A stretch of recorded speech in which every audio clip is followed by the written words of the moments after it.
శ్రీమాత్రే నమ. జయ గురు దత్తాత్రేయ నమ. ఈ వీడియోలో మనం నవంబర్ 17 నుంచి 23వ తారీఖు మధ్యలో మిథున రాశి వారికి జరగబోయే వార ఫలాల గురించి పరిశీలిద్దాం. మరి మిథున రాశి వారికి ఈ వారంలో ఉన్నటువంటి గ్రహస్థితి పరిశీలించినప్పుడు రాశ్యాధిపతిగా ఉన్నటువంటి బుధుడితో ఏర్పడినటువంటి బుధాదిత్య యోగం ఈ 6వ భావంలో ఏర్పడింది. అంటే రవి కూడా ఇంచుమించుగా మనకి నవంబర్ 16న వృశ్చిక రాశిలోకి ప్రవేశించడం జరిగింది. సో దీనివలన ఏంటంటే జాతకుడికి విజయ అవకాశాలు ఎక్కువగా ఉంటాయి.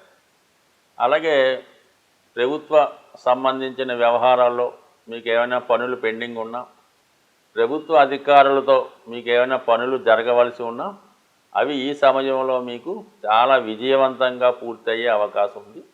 సాధారణంగా వ్యక్తిగతంగా మీలో ఉన్నటువంటి టాలెంట్ పెరుగుతుంది. మీ యొక్క జ్ఞాపక శక్తి కూడా పెరగడం వల్ల అటు విద్యార్థులు కానీ నిరుద్యోగులు కానీ ఇంటర్వ్యూలో చాలా వరకు విజయం సాధిస్తారు.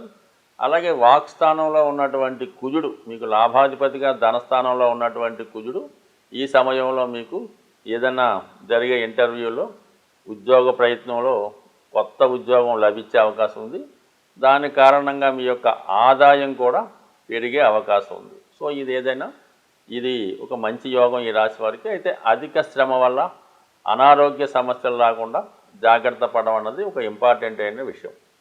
ఇక శుక్రబలం పరిశీలించినప్పుడు ఇంపార్టెంట్గా పంచమ స్థానాధిపతి శుక్రుడు సప్తమ స్థానంలో సంచరిస్తున్నాడు. ధనుసు రాశిలో సహజ భాగ్యరాశిలో శుక్రగ్రహ సంచారం ఈ రాశిలో ఉన్నటువంటి అంటే మిథున రాశిలో ఉన్నటువంటి జాతకులకి విదేశ ప్రయత్నాలు ఫలిస్తాయి.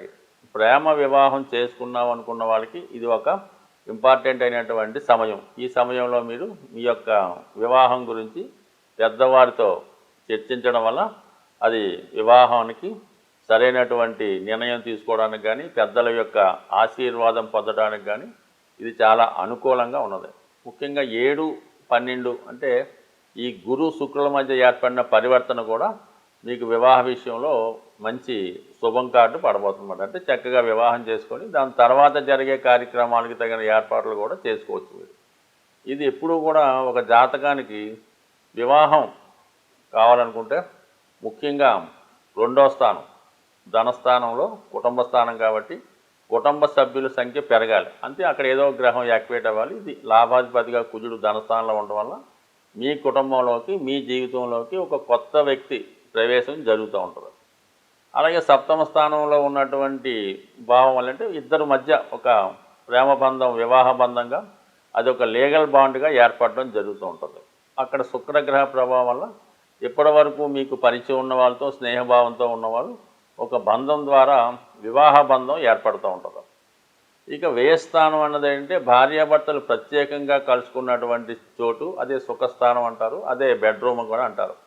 అక్కడ గురుగ్రహ సంచారం ఇవన్నీ కూడా జాతకుడికి వివాహ విషయంలో చాలా చక్కని పరిస్థితులు అనుకూలిస్తున్నాయి. కాబట్టి తొందరగా వివాహ ప్రయత్నాలు చేసుకొని వివాహం చేసుకుంటే అటు జాతకుడికి తొందరగా వివాహం, దాని తర్వాత విదేశ ప్రయాణం ఇవన్నీ కూడా ఏర్పడే అవకాశం ఉంది. దానికి అనుగుణంగానే ఆర్థిక సమస్యలు ఏర్పడకుండా ఆల్రెడీ షష్ఠ లాభాధిపతిగా ఉన్నటువంటి కుజుడు ధనస్థానంలో ఉండడం వల్ల మీకు ఆర్థిక సహకారం అది రుణం ద్వారా కానీ మీ యొక్క పెద్దవారి ద్వారా కానీ రక్త సంబంధికుల ద్వారా మీకు ఆర్థిక సహకారం అందించే అవకాశం ఉంది. సో అదే కాకుండా మీరు ఈ సమయంలో ఏదైనా గృహం వాహనం కొనుక్కోవాలనుకుంటే దానికి కూడా పరిస్థితులు చాలా అనుకూలించే అవకాశం ఉన్నది. కుజుడికి ప్రతిరూపమైనటువంటి కేతువు చతుర్థ స్థానంలో సంచరిస్తున్నాడు.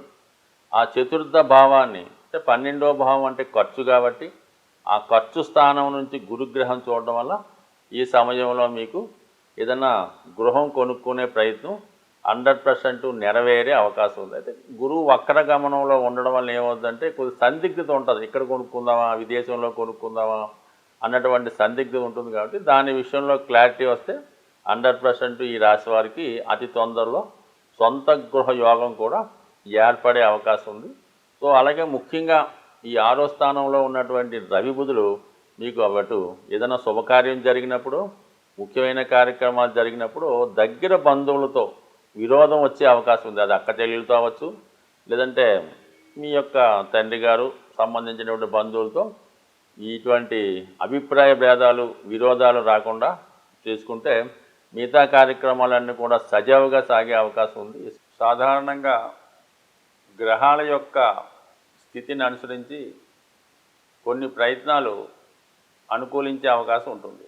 మరి ప్రస్తుతం కుజగ్రహం నీచ స్థితిలో ఉన్నప్పటికీ కూడా సహజ చతుర్థ స్థానంలో ఉండడం వల్ల చాలా వరకు భూముల యొక్క స్థిరాస్తుల యొక్క విలువ స్థిరంగా ఉండే అవకాశం ఉన్నది. ఆ కారణం వల్ల ఎవరైతే సొంత గృహం కొరకు ప్రయత్నం చేస్తున్నారో వాళ్ళకి రాబోయే 3 నెలలు చాలా అనుకూలించే అవకాశం ఉంటుంది.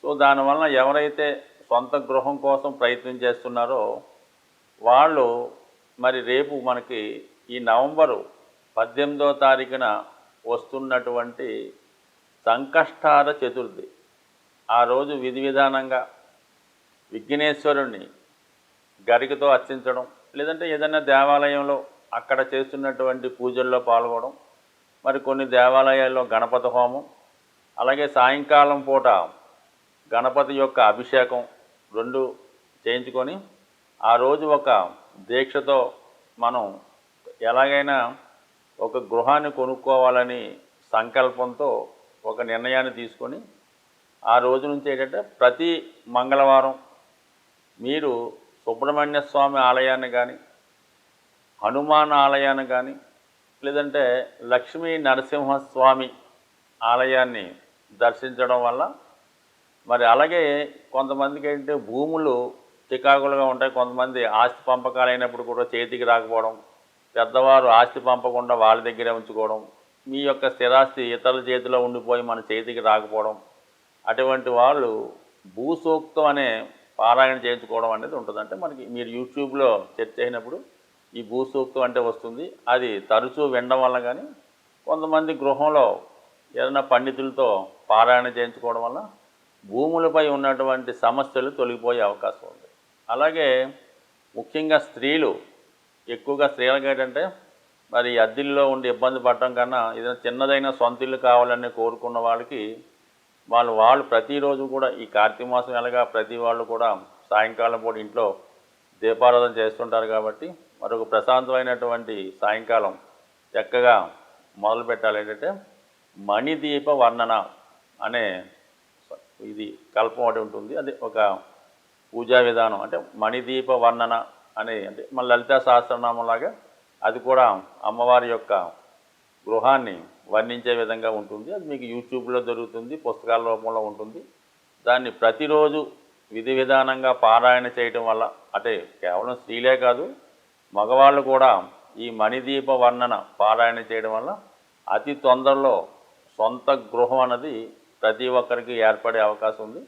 అలాగే నవగ్రహాలను పూజించేటప్పుడు కుజుడిని కూడా పూజించడం, కుజునికి సంబంధించినటువంటి స్తోత్రాన్ని పారాయణ చేయడం. అయితే ఎక్కువగా నవగ్రహాలని మనం పూజించేటప్పుడు అందరినీ కూడా సమానంగా అందరినీ ప్రార్థించాలి.